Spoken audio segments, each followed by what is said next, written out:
also want to know who's going to be there. Is there another person living with that person? Is there a spouse? Is there a family member? Is there a friend? If there's nobody else around, is there a friend or family nearby? As you go through the healthcare world, you also meet a ton of different professionals that could assist you in making that setup happen.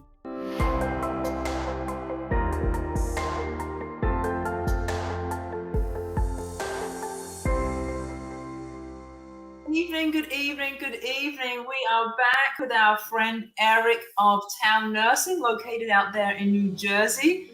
Our subject matter today is going to be marketing and employee matching. And okay, then employee matching, putting that with the title of marketing, why would you do that, Yvette? The reason I would do that is that it has a huge bearing in a marketing capacity of what we do when we're finishing that process of receiving a referral, bringing that client onto service, and ensuring that we have made the right placement. Eric, my love, thank you for being here with us again. Thank you so much for the opportunity again. Really appreciate it, Yvette. Not a problem. Your information, your knowledge, your wisdom, the time that you've put into the industry is most definitely here as a platform that I want to make sure that we share with all of our viewers and all of our new business owners. So great to have you. Let's dive right in. Let's start off at the question. The essence of marketing has multiple principles. One of them being is that you're only as good as your team, right? You play and you have a triple role. So how does your role play in with your team selecting the right caregiver? That is a phenomenal question, and I'm so glad you asked it. Because a lot of the time, we as marketers, we always focus on the numbers. Let's get the referral. Let's get the referral. And it may not translate into a case if the marketers are not having that proper input. So Right. You definitely need and have that important team behind you to coordinate, to navigate through your team of how to provide the proper care, especially in someone else's home. Right. Absolutely. And again, like I just said, you really, you are the conduit between client, referral source, and your agency. So we can't just look at you just as a marketer. Some of the terms that we use are liaisons, right? But you most definitely have to be able to play in all sides of that game. So talk us through a typical day for you when you receive that referral and you've met with the client and the caregiver's got to be matched and you make that all happen. Just give us a quick summary of how that looks for you, for Eric. Sure. So to be involved is probably the single most rewarding thing to me as a marketer, I think to many marketers, because it gives you that opportunity to get to know the referral so that the referral source rather, that you could have that communication with, also getting to know the family and the care that you're going to be providing for their loved one. So what you're doing is you are essential, and I'll explain to you what that means. You get that referral, you're excited, you're wonderful, this is exciting, I need to meet then with the family and coordinate. What I usually do, and I suggest it to many other marketers out there, especially in the home care world, is you not only do you phone call the family, but you really greet them and you meet them, if possible, in their own home. A number of things could happen. First, they put a face to the name of the company. They trust you with pretty much everything there is as far as coordinating services. Once you finally meet with them, you go over, what the quality of care is going to be provided, what their expectations are, how you're going to be able to meet with those expectations. You will also be able to have the opportunity to see the living conditions. It's a very, very important thing, because you want to also prepare your caregivers so that when they finally come to the home and provide services, everything is neat And if it isn't, you may be able to prepare for, cleaning service or something maybe outside your scope to have that before you start care. It's just making them aware. Correct. Right? It's really just utilizing, you're putting everything in motion. Even though you know it up here, you really are, now you're in real life. You're doing this in the home, and it's probably the single most important part of the home care marketing piece. It's valued beyond belief from the referral source, because then they have that compassion that they know, if I hand it to Eric, he's going to take care of it. If I handle it to Paul, they will take care of it. Absolutely. So give me some of those pointers, the mental markers that you have when you go into the home. Again, we always want to look out for the environmental, and there are some things that are going to be more based on, the care that is needed, that we look in terms of the environmental. But in terms of you as a marketer, Eric, what are some of those mental markers that you make in seeing and assessing the care needs, the environment, to then match that with the right employee or to pass that information on to your team? What do those check markers look like? So the first one is definitely the environment. It's the outstanding area of where he or she is going to be able to have the care. So you see if it's a private home versus a apartment. I usually do is I write a checklist of all the different things. Number one is really the environment. Be sure to make note of, is the caregiver, if they're providing, let's say, 24-hour live-in care, will there be another bedroom for the live-in to be? That's a key thing, because, at the end of the day, you want your caregiver to feel comfortable in the person's own home. Even if it's an hourly caregiver, which I know sometimes that happens, and most of the time it starts off that way, they want to know where is the care going to be. That's probably number one, the environment. Know how many steps there are going to, let's say, a second bedroom or a second floor. If the client is unable to do stairs, how are you going to give the client a shower? Is the shower going to be next to the bedroom or the bathroom? Is there going to require a tub basin if the client is unable to get out of the bed? How close is the faucet? So you as a caregiver can fill that up, not leaving eyes off of the client. These are very crucial because obviously we want to prevent falls or any other medical risks that obtain to the actual client. Environment, still under that umbrella. Then you also want to know who's going to be there. Is there another person living with that person? Is there a spouse? Is there a family member? Is there a friend? If there's nobody else around, is there a friend or family nearby? That's also crucial to the, I call it the emergency protocol of, if there's somebody that we can get in touch with and need somebody to come over, how quickly can they come over? Are they nearby? Are they up the block? Are they next door neighbor? These are all key importance to utilize you as a marketer for your caregiver to ensure, by the way, you're not alone. You're really not alone, even if there's nobody else in the home. Another key aspect is, I'm sorry to cut you off. Another key aspect is smoking or non-smoking, pets in the home. Sometimes I know myself, I'm allergic to cats. So you obviously do not want to put a caregiver in a client's home if they're allergic to cats, if the client has a cat. Again, all part of the research that you do before you start a case, that a lot of times, Yvette, you're absolutely correct. A lot of times marketers don't realize, what is intended of, or what's the behind the scenes of what really goes on in the actual home. So you have to feel comfortable and see if the caregiver is comfortable working, if a loved one or a family member is smoking or not smoking, if there's a pet. That's usually the top 3 items that I look for. The rest will come into play, who's going to come in, the home, the atmosphere, like we mentioned before about the environment. But those are the 3, the environment, seeing if there's somebody in the home or like emergency response, as well as the fine tuning the smoking, non-smoking, or pets in the home. Right. And all very, very good points, Eric. All of them on the top of the checklist. So in terms of the environment, all great things to look out for, all things that we want to make sure that, we are doing our check and balance.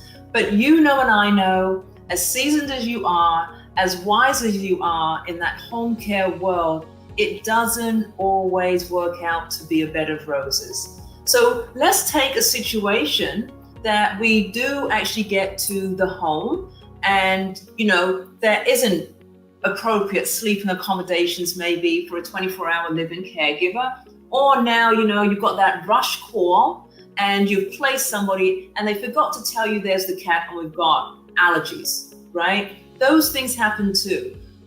Where do you stand in that decision to continue with services, decline services, and make another appropriate referral? Because these things do happen. Absolutely. It's a really great point.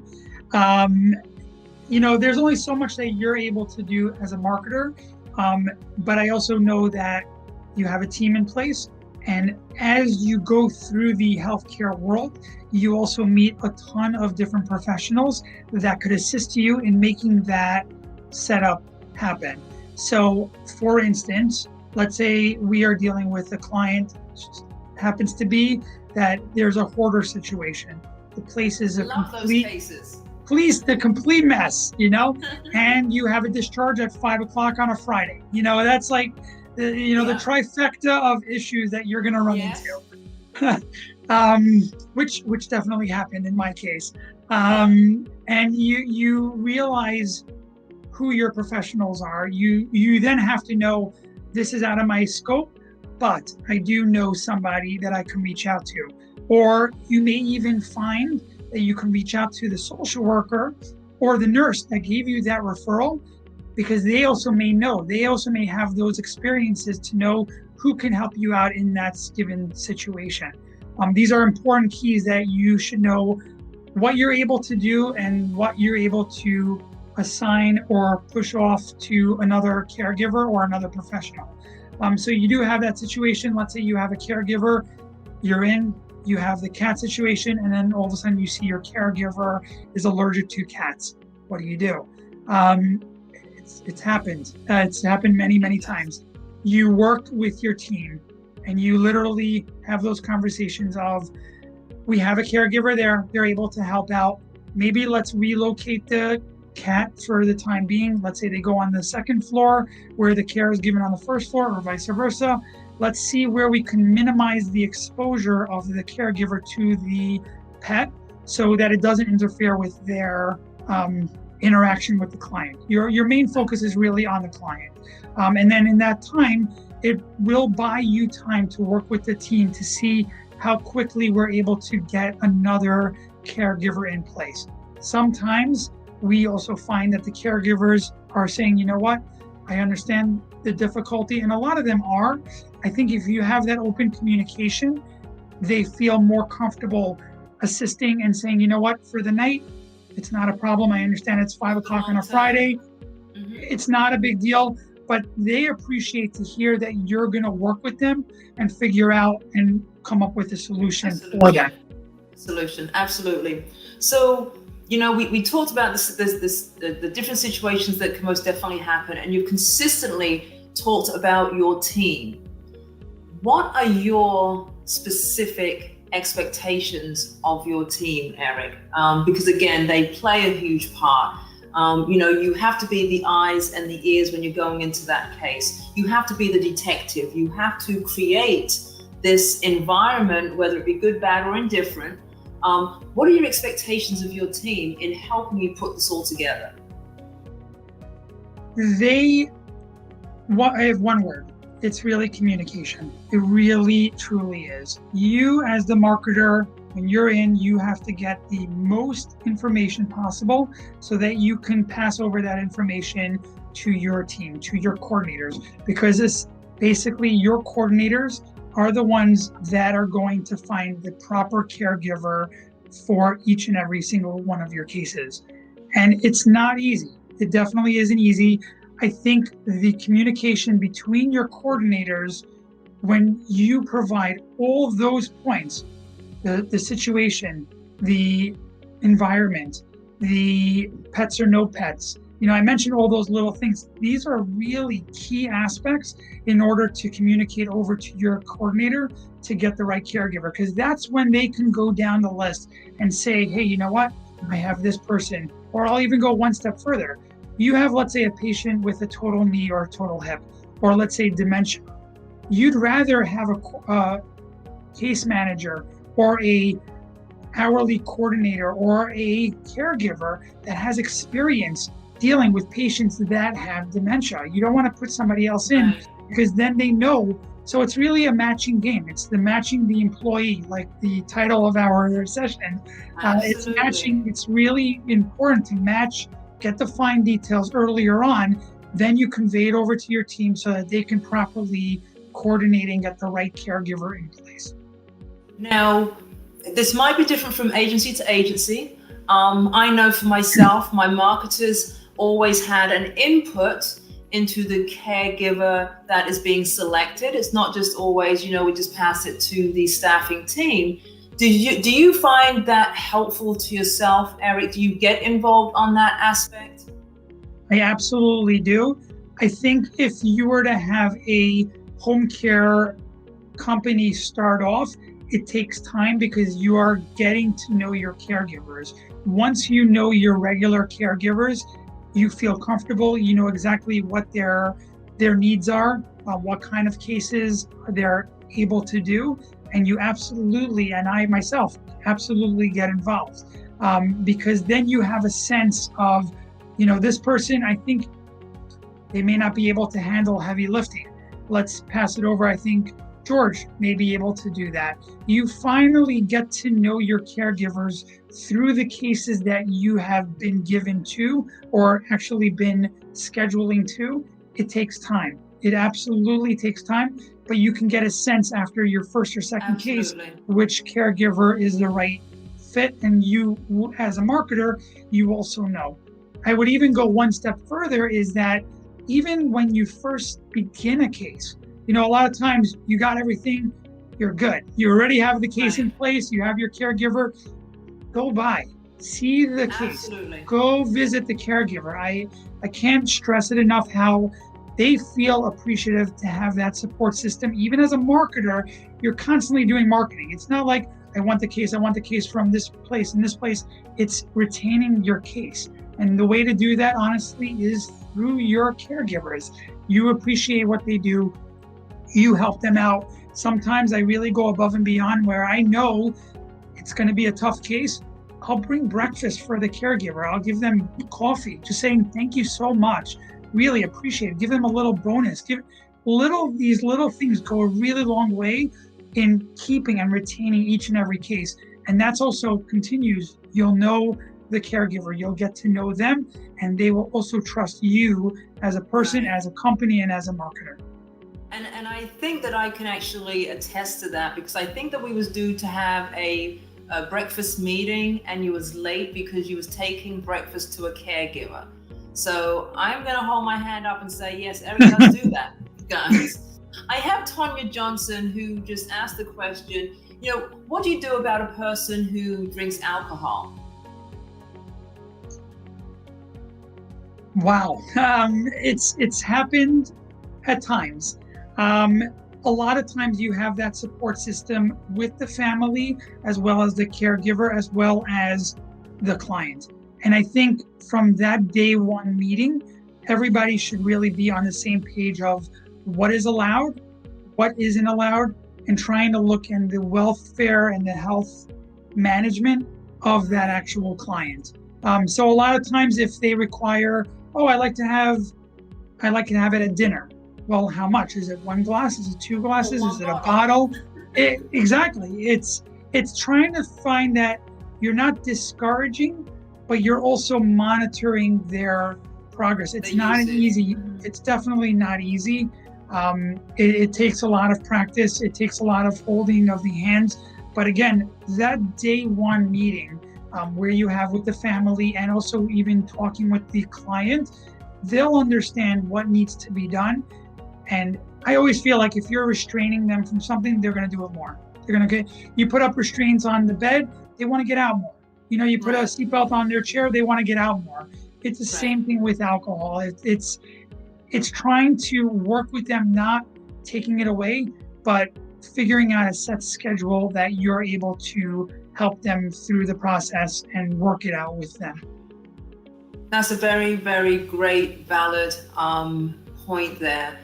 So we're going to wrap up now, Eric, but as I always close out, is that what would be your final words to our viewers, you know, to wrap up, you know, the discussions on your role as a marketing liaison, how important it is to be that conduit between all parties, ensuring that we got that appropriate match in terms of, you know, caregiver client, but then also dealing with those not so great points of environmentals, or, you know, somebody who drinks or somebody who smokes, and trying to find that balance. And I'm sure that you have yourself had to turn away cases and say, we just can't do this. There's too many things going on. So what would be your final words to everybody, Eric, in terms of what is going to be best for you and the client? The one word I would say is really empathy. You're, as a marketer, you're being empathetic to your clients, you're being empathetic to your referral sources, and you're trying to also figure out everything throughout that interim. If they see you as a marketer being genuine, being sincere, that you're doing your ultimate best in figuring out what is the proper needs for the client, it may not be that you'd be able to take the case. It is very, very difficult to say those two letters, no, to a referral source. But you should really just know what your strengths are, what you're able to do as a company, what team you have provided behind you, all work collectively, but ultimately you will be the face of your clients, of your company. It's just how it is in home care. And I can't stress it enough. If they see how well you care for them, whether it's going to go through trials and tribulations, trying to figure out all the outside factors and coming up with ideas. But I think ultimately they'll believe in you, they'll trust you, and they feel that sense of empathy. It goes a really, really long way. And it's one of the tools that I am grateful for, that it took me years to learn over time. It's, you know, reading up, you saying, yeah, I can do this, no problem. But you should do it. But doing it and being sincere, and they see it, because they'll see right through it. As a marketer, you know, you're struggling between taking care of the care of the patient, but also sales, marketing. It's also really hand in hand. If you feel that you're doing the right thing for the client, everything else will come. That's just how home care is. I can't even let you go here because I've got some questions coming up. So let me throw these questions at you. So I've got Adrian, who says, do you have any recommendations for customer relations management systems for marketing, your CRM systems for marketing? I have a few, but I'm going to pass it over to you, Eric, in terms of what CRM would you recommend for marketing and maintaining your referral sources and your communication and your contacts? So it really depends on the program. I personally, I'm always on the go. As marketers, we are always on the go. We're going to a facility, we're going to a hospital, we're going to a doctor's office. I've found that is a really valuable tool that is, a lot of people don't utilize it. It makes it easier to have everything on one sheet of paper, one facility, all of your contacts in that one page for each facility. And it's very, very helpful tool for me, where I'm in a vicinity of a facility within 2 miles, and I will get a pop-up on my phone. By the way, you're nearby this and this facility. You're nearby this doctor's office. It helps you be in check as far as who's in the actual facility, who you've grown relationships with. I would say go on YouTube if you're unsure of how to utilize it. There's a ton of great value. Google Keeps, it's a free app. everybody has it. I'm sure you don't even realize how simple it is. Oh, And wow. it's so unique, doesn't cost anything. And it's a phenomenal, phenomenal app that I've used for years now. And it's been very, very beneficial. See, and I thought you was a Salesforce guy. Now, I have not used Salesforce. I've been doing this almost 10 years now. I have not used Salesforce. Wow. Believe it or not. I've learned that about you today, Eric. So here's another question. With a shortage of caregivers, how are you able to implement all of these different areas of do's and don'ts? Have you actually had to make some of the clients, or have you had to turn away some of the business? Yes, we have, unfortunately, especially now that it's a little bit more of a challenge for finding the right caregivers. We just have to be honest and say, unfortunately, we can't. But I go a step further. I say to the client, but I have a friend, or I know a colleague, or I know a professional that will be able to help. And a lot of times I have that phone call before I even recommend it to the family, because it just broadens your horizon as a professional, that if I can't fill a case, I know somebody that can. And I think we touched on this at our last session, the importance of that community, because during COVID, and there will be times where you may not be able to fill a case. And again, it hurts as a marketer, it hurts as a business that, what do you mean we can't fill it? We have to fill it. There are some times where we just can't fill it. Put your hands up, you hope for the best, but you as a professional take one step further and say, but I do have somebody else that would be able to help out. You build those professional relationships. It's very important that we'll be able to help. And I'm telling you, I really, truly believe people respect you more for it. They actually will probably refer more because you have those resources under your belt. Absolutely. And it's funny you say that. I'm going to close out with this quick story. I had to get some nursing services in place for my daughter who's out here in Florida, and I didn't know, who to go to, et cetera, et cetera, et cetera. So with my research and due diligence and making some contacts, had one agency, but they weren't able to accept her insurance. But the marketer, he took it one step further, and he said, Yvette, he says, just give me 15 minutes. And lo and behold, he made a call to a friend. The friend called me, wasn't a Miss Aikens. It was, hey, Yvette, so-and-so had, made this referral. I'm going to take care of you.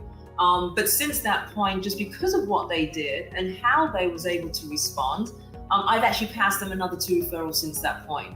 So it just answers to that point that you just made, Eric, is that sometimes you do just have to let it go, but it's that follow-up and making sure you've got that that backup to the backup that you can refer, that you can rely on as well. So great points, great feedback, great information as always. I'm going to wrap it up now, but for everybody who is here, I thank you again so much for being with us and sharing with us. We're continuing to, support you in your journey, continuing to be able to provide additional resources for you.